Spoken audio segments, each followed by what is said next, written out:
गहलोत साहब को अगर चिंता है, खुद के बेटे की चिंता है कि मेरे बेटे को सांसद कैसे बनाऊं, विधायक कैसे बनाऊं, राजनीति में स्थापित कैसे करूं, चंद्रशेखर आजाद पे हमला हुआ, इनकी हत्या कराने की कोशिश भारतीय जनता पार्टी के नेताओं के इशारे पे हुई। अरे मोदी जी, हम प्रधानमंत्री नहीं हैं, हम तो मामूली एमएलए एमपी हैं, हम भी कहीं जाते हैं तो 2100 3100 5000 डालने की हैसियत रखते हैं कि इतना तो हम भी करते हैं। भगवान के मंदिर में जाओ, कम से कम भगवान की मजाक तो मत उड़ाओ, क्योंकि इनकी अगर मजाक उड़ा दोगे तो फिर आपको उसी जगह भेज देंगे जहाँ से आप चाय की दुकान से आए थे। पंडितों की शरण में जाके कहते हैं कि कितने बजे का मोहर शुभ है, 15 मिनट आगे पीछे दिक्कत तो नहीं होगी, तो आरएलपी और उनका गठबंधन हो गया। किया तो हम मेजोरिटी के साथ राजस्थान के अंदर सत्ता में आ रहे हैं, और नहीं आ रहे हैं तो हमारे बिना राजस्थान की सत्ता किसी की नहीं आ रही है, ये तय हो चुका राजस्थान के अंदर। जिस तरह राजस्थान की जनता को बेवकूफ बनाने का काम कांग्रेस और भारतीय जनता पार्टी कर रही थी, लगातार किसानों पर अन्याय अत्याचार, और वसुंधरा सरकार के समय जिस तरह किसान के बेटों के सीने पे पुलिस और अपराधी मिलके नेताओं के संरक्षण पे गोलियां चला रहे थे, उस वक्त नजदीक से मैंने भारतीय जनता पार्टी और कांग्रेस की सोच को देखा था। वोट हमारा, राज उन लोगों का जिनकी परसेंटेज राजस्थान में कितनी आप भी जानते हो, और वो दोनों पार्टियों के अंदर, चाहे कांग्रेस की सरकार रही चाहे भारतीय जनता पार्टी की सरकार रही, उन लोगों ने हमेशा राज के मजे लिए। और आज भी आप उठा के देखोगे, कहने को तो अशोक गहलोत ओबीसी के मुख्यमंत्री है, लेकिन गहलोत के चारों तरफ जो किचन कैबिनेट है, उस किचन कैबिनेट के अंदर आपको वो चेहरे नजर आएंगे जिनकी सोच किसान विरोधी है। वसुंधरा ने लगातार हम लोगों को समाज का, अलग अलग समाजों का वास्ता दिला के इस राजस्थान की जनता को ठगा, और प्रदेश की 2 बार मुख्यमंत्री बनी, और दोनों बार जितना अन्याय अत्याचार शेड्यूल कास्ट के लोगों पे, जाट गुजर मीणा यादव, इनके ऊपर अत्याचार हुआ। दुर्भाग्य इस बात का है, जिन किसान परिवारों को, जो अपने आप को किसानों का सच्चा हितैषी बताते थे, जो किसान कौम को राजस्थान के अंदर 50 साल धोखा देके किसान कौम को कामयाब करने की बात नहीं कह रहे थे, उनका भी ऑपरेशन अशोक गहलोत और वसुंधरा ने मिलकर किया। दुर्भाग्य इस बात का, उन नेताओं के बच्चे भी उनकी गोद में बैठे हैं जिन्होंने उनके पिताजी और किसी के चाचा जी और किसी के भाई को जेलों के अंदर डलाया। अगर इस बात का गुस्सा किसी को राजस्थान के अंदर आया, इस राजस्थान के अंदर जब कोई नौजवान बेरोजगार से तंग आके आत्महत्या करता था प्रदेश के किसी कोने के अंदर, और कर्जे के बोझ के तरह जब प्रदेश के अंदर किसी कोने में किसान आत्महत्या कर रहा था, उस वक्त अगर जवान किसान की सोच के अपने मंत्री पदों को ठोकर मार के वसुंधरा गहलोत के गठबंधन को तोड़ के इस राजस्थान को बचाने का अगर संकल्प किसी ने लिया, जिसने ये कहा मेरी पूरी जवानी इन किसान दलितों के नाम कर दूंगा, लेकिन इन पर अत्याचार नहीं होने दूंगा, समय लग सकता है, लेकिन राजस्थान के अंदर राष्ट्रीय लोकतांत्रिक पार्टी का गठन करके देश के उन तमाम नेताओं के मुंह पे ताले लगवा दिए। वो आपके संघर्ष से, किसानों के आशीर्वाद से हनुमान बेनीवाल की राष्ट्रीय लोकतांत्रिक पार्टी ने उन नेताओं के मुंह बंद कर दिए जो ये कहते थे कि राजस्थान में कोई पार्टी नहीं बन सकती, कोई राजस्थान के अंदर तीसरा दल नहीं बन सकता। आज हरियाणा पानी के मामले में राजस्थान को आंख दिखा रहा है, पंजाब आंख दिखा रहा है, मध्य प्रदेश आंख दिखा रहा है। आंख क्यों दिखा रहा है? क्योंकि हमारे यहाँ के नेतृत्व कमजोर है, यहाँ के मुख्यमंत्री कमजोर है। वो राजस्थान का विकास करने का नहीं सोचते, वो अपने घर का ही विकास करना चाहते हैं। गहलोत साहब को अगर चिंता है, खुद के बेटे की चिंता है कि मेरे बेटे को सांसद कैसे बनाऊं, विधायक कैसे बनाऊं, राजनीति में स्थापित कैसे करूं, और वसुंधरा ने अगर चिंता की तो अपने उस बेटे की चिंता की जिसे शायद आप मिले हो क्या कभी? एक बार काम करना, वसुंधरा जी के बेटे से मिलके 15 मिनट बात कर लेना, उसके बाद आप खुद ही उसको बता दोगे वो कैसा है, खुद ही बता दोगे आप लोग, मेरे कहने की आवश्यकता नहीं। तो चिंता करी इसको मैं नेता बनाऊंगी राजस्थान का। उन लोगों को छोड़ दिया जो लगातार उसके साथ संघर्ष कर रहे थे। 25 साल के अंदर जिससे राजस्थान में घपले घोटाले हुए,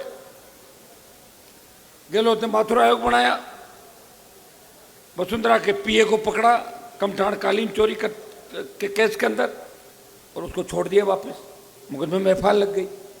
और वसुंधरा ने गहलोत की मदद करी जब सरकार गिरी थी राजस्थान के अंदर। आप सबने देखा था कि उस समय अशोक गहलोत की मदद किसने करी? वसुंधरा ने और भारतीय जनता पार्टी के नेताओं ने। जो लाल डायरी का प्रकरण चला वो बंद क्यों हो गया? लाल डायरी के पहले जो पन्ने थे उनमें कांग्रेस के लोगों पर आरोप लगे थे, लेकिन जो अगले पन्ने थे वो भारतीय जनता पार्टी के नेताओं के नाम थे जो मुख्यमंत्री के टच के अंदर थे, जो लेन देन कर रहे थे। इसलिए बीजेपी ने लाल डायरी का मुद्दा उठाया, उसको दफन कर दिया। ये लाल डायरी का इशू था। जिद्दी वसुंधरा जो घमंड में चूर थी, जो किसी को कुछ नहीं समझती थी, अगर वसुंधरा का दिमाग ठीक करके उसको 7 समंदर बार फेंका तो नागौर के सांसद के संघर्ष से, छोटे भाइयों के संघर्ष से उसको बाहर का रास्ता दिखाया। गहलोत के बेटे को हरा के गहलोत का जो घमंड था उस घमंड को चकनाचूर किया। और तमाम किसान नेताओं की औलादें जो चुनाव जीतने के लिए 18 में मेरे दरवाजे पर आई थी, उनकी मदद भी करी। और उन किसान नेताओं का बदला अगर किसी ने लिया तो हनुमान बेनीवाल ने उन संघर्षों से उन किसान नेताओं का बदला लिया। वैसे बदला तो बाप का उसके बेटे लेते हैं, लेकिन मेरे जैसा मतवाला आपको नहीं मिलेगा जो दूसरों की लड़ाई खुद ही लड़ता है। जिस तरह हनुमान जी महाराज ने माता सीता को लाने के लिए राम जी की लड़ाई लड़ी, उसी तरह हनुमान बेनीवाल ने इस राजस्थान को बचाने के लिए तमाम दुष्टों के खिलाफ लड़ाई लड़ी। चंद्रशेखर आजाद पे हमला हुआ, इनकी हत्या कराने की कोशिश भारतीय जनता पार्टी के नेताओं के इशारे पे हुई, लेकिन ईश्वर की कृपा थी कि गोली भी इनका बाल बांका नहीं कर सकी। और 302 के झूठे मुकदमे के अंदर इनको 20 महीने ज़्यादा समय जेल के अंदर रखा, जमानत भी हुई और आज की आपकी सेवा के लिए निकल पड़े हैं। मैं आपको विश्वास दिलाता हूँ, हम दोनों भाई मिलकर इस राजस्थान के अंदर इस वैतरणी को पार लगाएंगे और सेमीफाइनल अगर जीत गए, मैं विश्वास दिलाता हूं कि देश की राजनीति के अंदर एक नया मोड़ आएगा। राजस्थान, हरियाणा, पंजाब, उत्तर प्रदेश, दिल्ली और मध्य प्रदेश, उत्तराखंड, यहाँ का किसान, दलित और कमेरा वर्ग मिलकर इस देश की सत्ता पे कब्जा करेगा। उसकी शुरुआत आज जयपुर की धरती से होने जा रही है। और आजाद समाज पार्टी का जिन मुद्दों को लेकर गठन हुआ, हम सब संयुक्त घोषणा पत्र जारी करेंगे। उस घोषणा पत्र को नजदीक से आप पढ़ोगे। मैं आपको विश्वास दिलाता हूं कि घोषणा पत्र तो आपने कांग्रेस का भी देखा था, जब राहुल गांधी आए थे और कह के गए 1 2 3 4 5 8 2 10 दिन में कर्जा माफ, ये कह दिया था। और इसी तरह जब मोदी आए प्रधानमंत्री, तो वो भी कई बात राजस्थान के अंदर कह के गए थे। हुआ क्या बताओ मुझे? मोदी जी तो कमाल कर दिया। भगवान के साथ धोखा। देवनाथ जी भगवान के मंदिर में गए, जिनको देश का गुर्जर समाज ही नहीं, जाट समाज, गाडरी समाज, पाटीदार समाज और सर्व समाज मानता है। प्रधानमंत्री गए, बड़ी उम्मीद जगी। देश के गुर्जर समाज जिनका राज्य देव है, हम लोगों ने भी सोचा कि उसे कुछ राष्ट्रीय स्तर पे पहचान देंगे। दुर्भाग्य से 1.5-2 घंटे का लंबा भाषण दे दिया और जो लिफाफा डाला उसमें 21 रुपए डाले। आप बताओ कितनी बड़ी मजाक हो गई। अरे मोदी जी, हम प्रधानमंत्री नहीं हैं, हम तो मामूली एमएलए एमपी हैं। हम भी कहीं जाते हैं तो 2100 5,000 डालने की तो हैसियत रखते हैं कि इतना तो हम भी करते हैं। भगवान के मंदिर में जाओ, कम से कम भगवान की मजाक तो मत उड़ाओ, क्योंकि इनकी अगर मजाक उड़ा दोगे तो फिर आपको उसी जगह भेज देंगे जहाँ से आप चाय की दुकान से आए थे। वैसे मोदी जी की जो चाय की दुकान है, उनकी केतली तो भाई चंद्रशेखर लेके आ गए। बची कहाँ दुकान पे, बताओ मुझे। और पानी की बोतल मेरी है।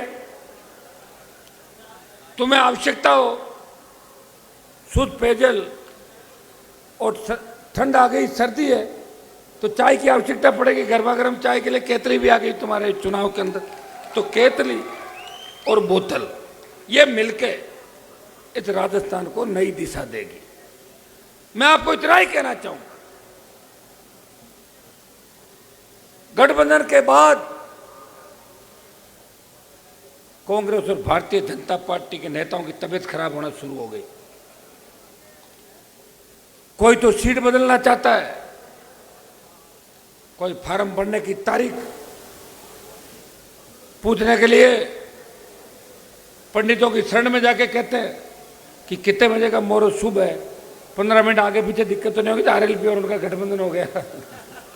इतना तो तय है, किया तो हम मेजॉरिटी के साथ राजस्थान के अंदर सत्ता में आ रहे हैं, और नहीं आ रहे हैं तो हमारे बिना राजस्थान की सत्ता किसी की नहीं आ रही है। ये तय हो चुका राजस्थान के अंदर।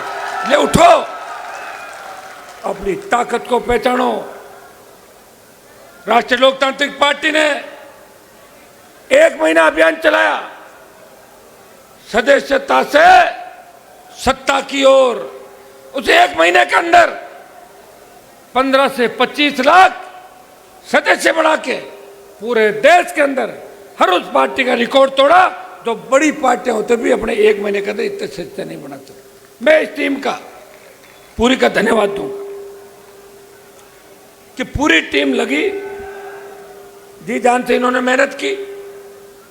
मैं मेरे तीनों विधायकों को इस बात का धन्यवाद दूंगा